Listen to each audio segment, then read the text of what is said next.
The story of a man named Stanley. Stanley worked for a company in a big building where he was employee number 427. Employee number 427's job was simple.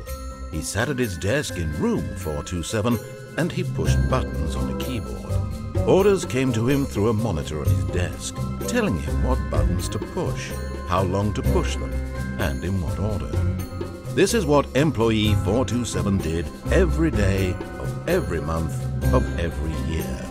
And although others might have considered it soul-rending, Stanley relished every moment that the orders came in, as though he had been made exactly for this job. And Stanley was happy. And then one day, something very peculiar happened. Something that would forever change Stanley. Something he would never quite forget. He had been at his desk for nearly an hour when he realized that not one single order had arrived on the monitor for him to follow. No one had showed up to give him instructions, call a meeting, or even say hi. Never in all his years at the company had this happened, this complete isolation. Something was very clearly wrong. Shocked, frozen solid, Stanley found himself unable to move for the longest time. But as he came to his wits and regained his senses, he got up from his desk and stepped out of his office.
All of his co-workers were gone.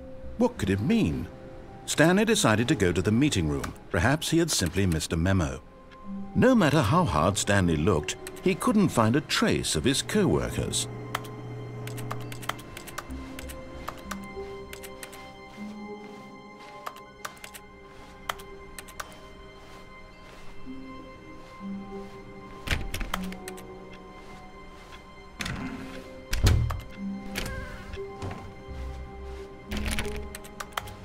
Stanley went around touching every little thing in the office, but it didn't make a single difference, nor did it advance the story in any way.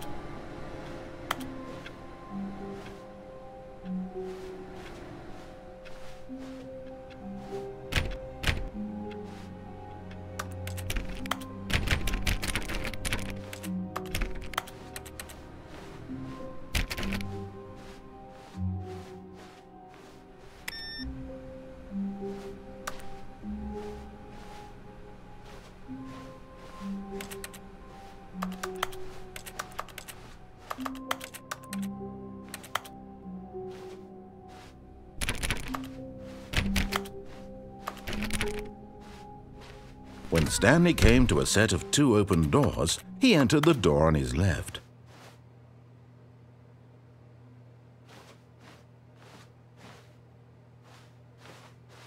This was not the correct way to the meeting room, and Stanley knew it perfectly well. Perhaps he wanted to stop by the employee lounge first, just to admire it.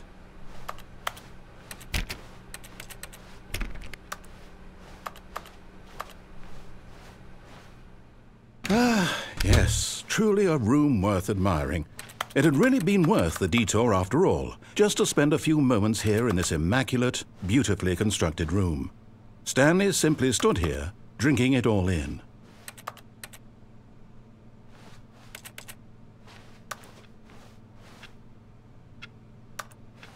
Yes, really, really worth it being here in the room. A room so utterly captivating that even though all your co-workers have mysteriously vanished, here you sit looking at these chairs and some paintings. Really worth it.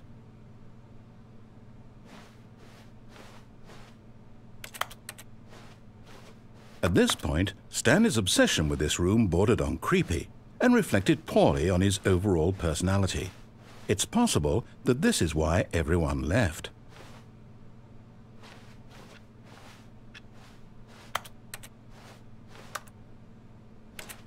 Stanley sat around waiting for more dialogue, but when a long time had passed and there was no more, he decided that the game was trying to send him a message.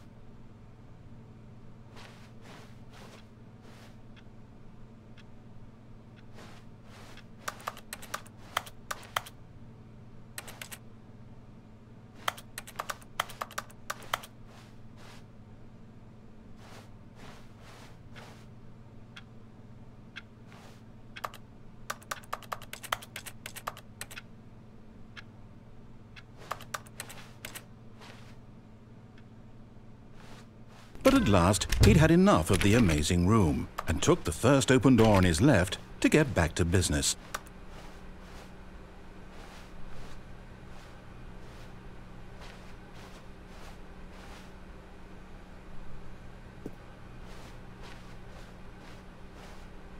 Stanley was so bad at following directions, it's incredible he wasn't fired years ago.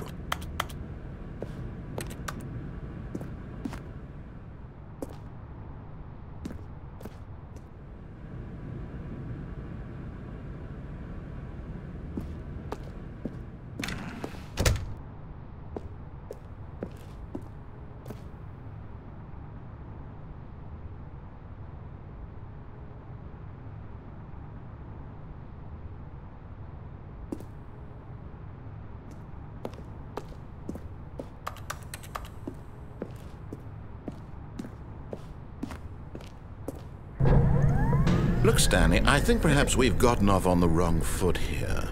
I'm not your enemy, really, I'm not. I realize that investing your trust in someone else can be difficult, but the fact is... But in his eagerness to prove that he is in control of the story and no one gets to tell him what to do, Stanley leapt from the platform and plunged to his death. Good job, Stanley. Everyone thinks you are very powerful.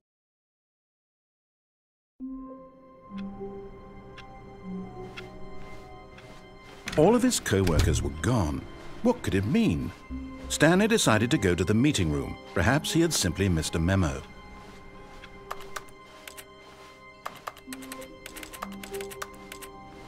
When Stanley came to a set of 2 open doors, he entered the door on his left.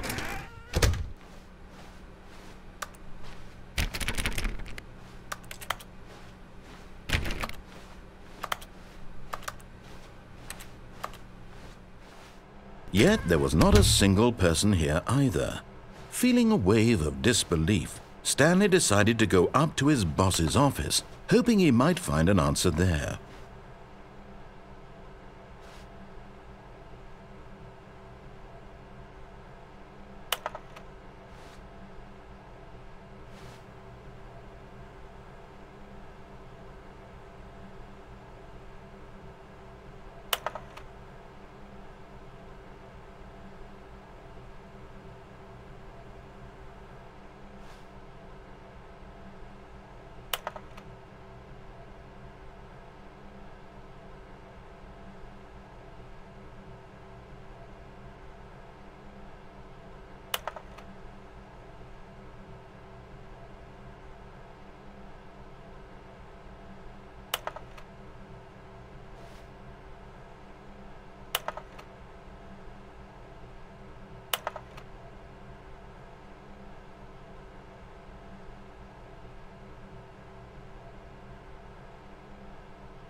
Stanley stepped into the broom closet, but there was nothing here, so he turned around and got back on track.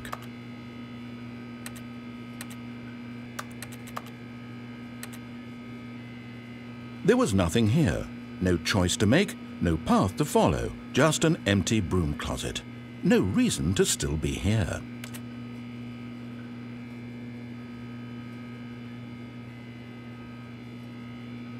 It was baffling that Stanley was still just sitting in the broom closet. He wasn't even doing anything. At least if there was something to interact with, he'd be justified in some way. As it is, he's literally just standing there doing sweet FA.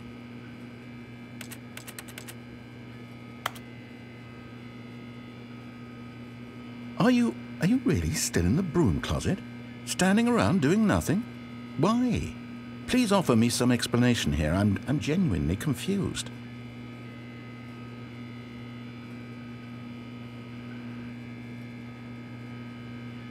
You do realize there's no choice or anything in here, right? If I'd said Stanley walked past the broom closet, at least you would have had a reason for exploring it to find out.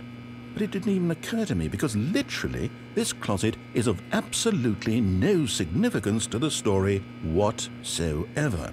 I never would have thought to mention it.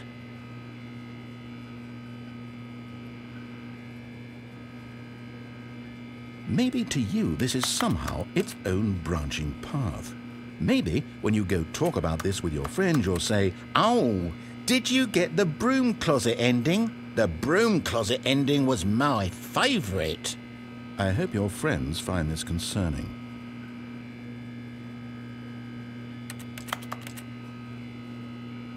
Stanley was fat and ugly and really stupid. He probably only got the job because of a family connection. That's how stupid he is. That or with drug money. Also, Stanley is addicted to drugs and hookers.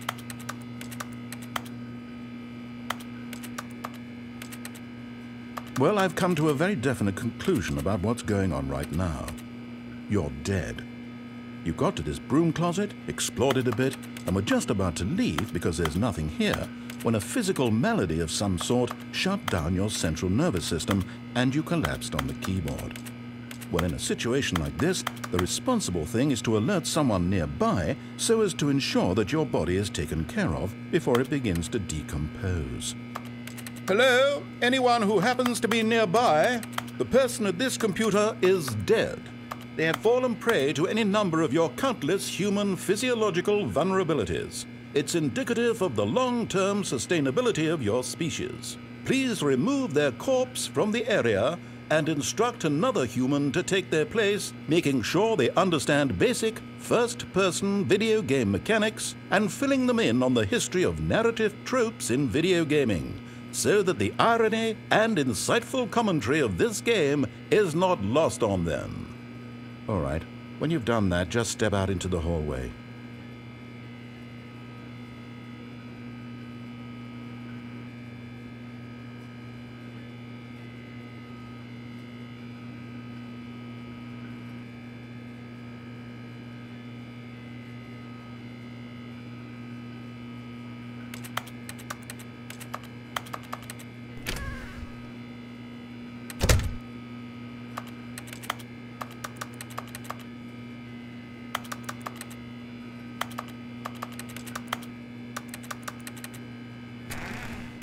Ah, second player. It's good to have you on board.